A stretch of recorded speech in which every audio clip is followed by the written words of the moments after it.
Well, Election Day is exactly 8 weeks away, and as political campaigns race to the finish, battles for key seats are heating up, and maybe that's an understatement. Yeah, heating up certainly is. Today, the Erie County Democratic Party hosted a news conference calling Republican Mehmet Oz out of touch. It's a claim Republicans are now making against Oz's opponent, John Fetterman.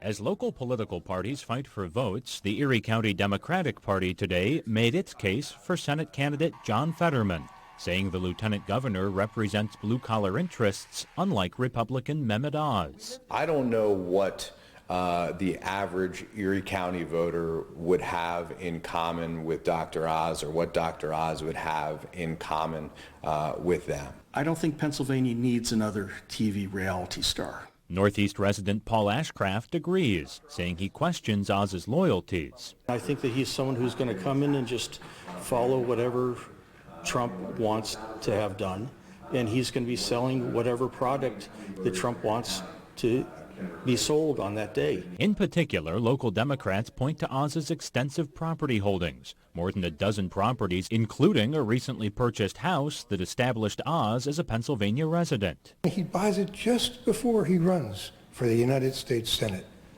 That doesn't connect with me, and I don't think it connects with my neighbors. But the Oz campaign today hit back, pointing to a loft Fetterman's sister gave the Democrat for just $1. Republicans say Fetterman is the out-of-touch candidate, pointing to money his parents gave him well into his 40s.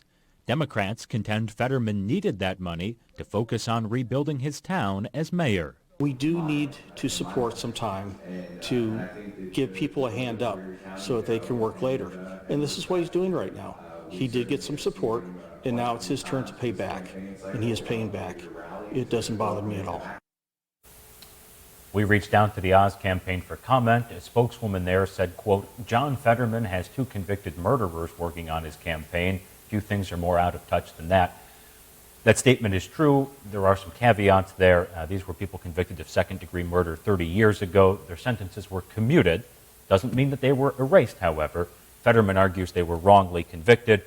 They gave a ride to a buddy. Turns out the buddy had just killed somebody, had the murder weapon on him. It's a really complicated thing, and it just goes to show how complicated politics become, especially as you get that close to Election Day. The mudslinging.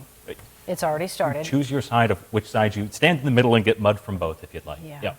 All right, Ethan.